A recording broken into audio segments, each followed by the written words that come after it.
जय श्रीराम सर्वांना. मैत्रिणींनो, आज आपण साध्या ब्रेडपासून असा महागडा पदार्थ बनवणार आहोत जो की तुम्हाला मोठ्या हॉटेलमध्ये मिळतो. पण आज ना मी तो घरच्या घरी बनवणार आहे आणि तो सुद्धा खूप सोप्या पद्धतीने. मग ही रेसिपी तुम्ही पाहुणे आल्यानंतर बनवा किंवा घरी बनवा, तुमचं कौतुक झाल्याशिवाय राहणार नाही. अगदी कमी साहित्यामध्ये, कमी खर्चामध्ये, कमी वेळामध्ये पटकन होणारी रेसिपी आहे. त्यामुळे व्हिडिओ अजिबात स्किप करू नका, संपूर्ण पहा. यासाठी इथे मी थोडेसे ब्रेडचे स्लाइस घेतलेत. आता ही रेसिपी तुम्हाला किती बनवायची त्यानुसार तुम्ही ब्रेडचे स्लाइस घेऊ शकता. पण यापासून सुद्धा भरपूर असा पदार्थ तयार होतो. साधारण एक 5 ते 6 मी ब्रेडचे स्लाइस घेतलेले आहेत आणि सगळ्यात अगोदर याच्या ज्या जाडसर थोड्याशा कडा असतात ना, त्या कट करून घ्यायचेत. अशा पद्धतीने पहा. त्यानंतर ब्रेडमधून कट करून त्याचे असे छोटे छोटे तुकडे करून घ्यायचे. आजपर्यंत ब्रेडच्या तुम्ही बऱ्याच अशा वेगवेगळ्या प्रकारच्या रेसिपीज पाहिल्या असतील, पण ही रेसिपी मला नाही वाटत की कधी तुम्ही पाहिली पण असेल किंवा बनवली असेल. आणि जरी तुम्ही कधी बनवली असेल तर कशी बनवता हे सुद्धा मला कमेंटद्वारे नक्की कळवा. हा पदार्थ एवढा टेस्टी होतो ना की तुम्ही पुन्हा पुन्हा बनवाल आणि नक्की मला कमेंट करून सांगा की कसा झाला होता तो. तर अशा पद्धतीने सगळ्या ब्रेडच्या कडा मी कट करून घेते आणि कट केलेल्या कडांचा सुद्धा उपयोग रेसिपीमध्ये करणार आहे. पुढे पाहालच तुम्ही. सुरुवातीला मी 6 ब्रेडचे स्लाइस घेतले होते, पण रेसिपी थोडीशीच बनवायची असल्यामुळे त्यातले 3 कट करून घेतले आणि 3 मी तसेच ठेवलेले आहेत.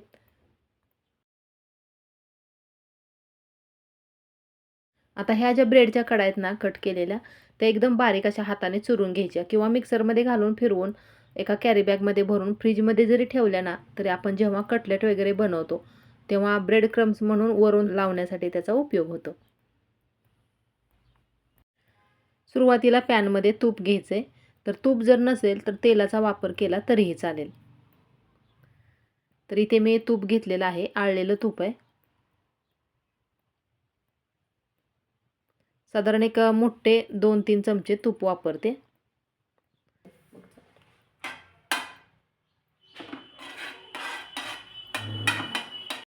चांगलं तूप गरम करून घ्यायचं आहे आणि गॅसची फ्लेम मग कमी ठेवायची.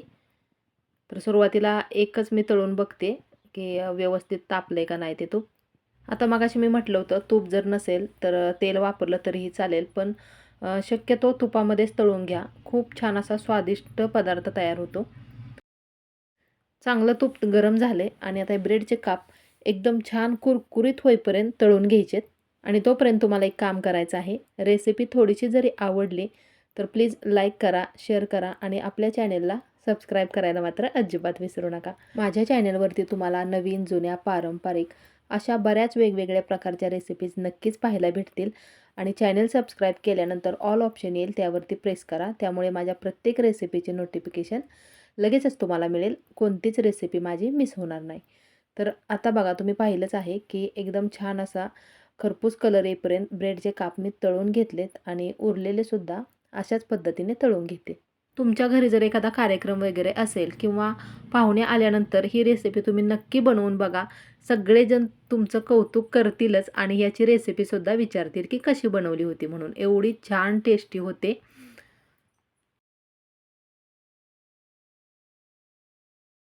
ब्रेडचे सगळे काप तळून घेतल्यानंतर यामध्ये जे काही थोडंफार तूप राहिलेलं होतं ते सगळं मी काढून घेतले आणि याच पॅनमध्ये थोडेसे ड्रायफ्रूट्स असे बारीक करून घातलेत.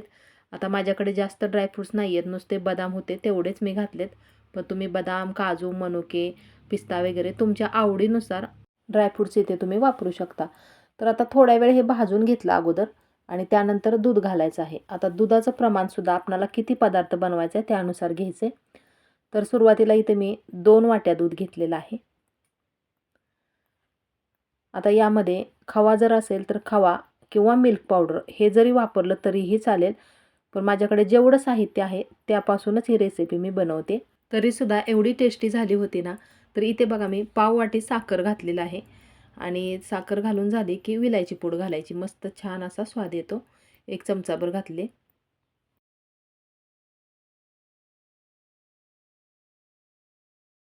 गॅसची फ्लेम मात्र कमीच ठेवायची, नाहीतर दूध पटकन उतू येतं आणि साखर विरघळेपर्यंत हे छान असं मिक्स करून घ्यायचं आहे.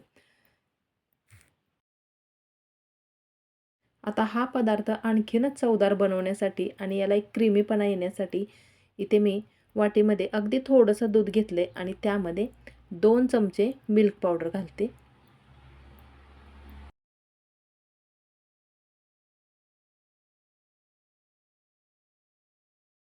आता आयत्या वेळेला जर तुमच्याकडे मिल्क पावडर नसेल तर कस्टर्ड पावडर जरी वापरली तरीही चालेल. त्यामुळे पण खूप छान असा फ्लेवर येतो.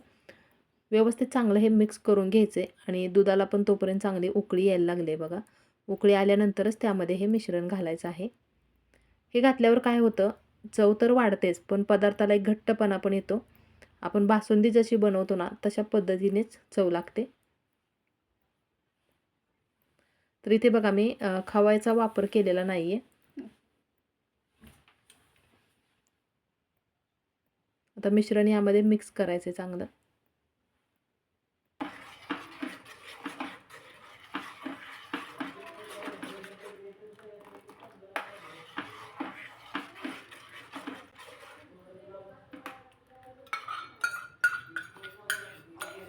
आता अचानक जर तुम्हाला अशी रेसिपी बनवायची असेल आणि नुसते ब्रेड किंवा ड्रायफ्रूट्स दूध वगैरे असेल आणि कस्टर्ड पावडर आणि मिल्क पावडर जर तुमच्याकडे नसेल तर अशा वेळेला काय करायचं की ब्रेडच्या कडा कट करून घेतलेला जो आपण चुरा बनवला होता तो चुरा जरी यामध्ये घातला ना तरीसुद्धा मस्त असा घट्टपणा येतो ह्याला आणि चवसुद्धा चांगली लागते. थोड्या वेळानंतरच बघा याला चांगला घट्टपणा आलेला आहे.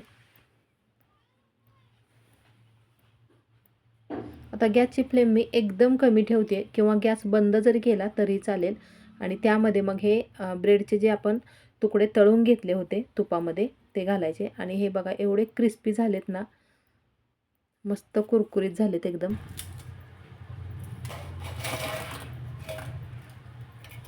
आणखीन एक सगळ्यात महत्त्वाचं म्हणजे हे दूध अगोदर असं चांगलं उकळून घ्यायचं आणि जेव्हा तुम्ही जेवायला बसणार असाल त्याच्या अगोदर एक 5 मिनटं ब्रेडचे तुकडे त्यामध्ये घालायचे. अगोदरच रेसिपी बनवून ठेवू नका.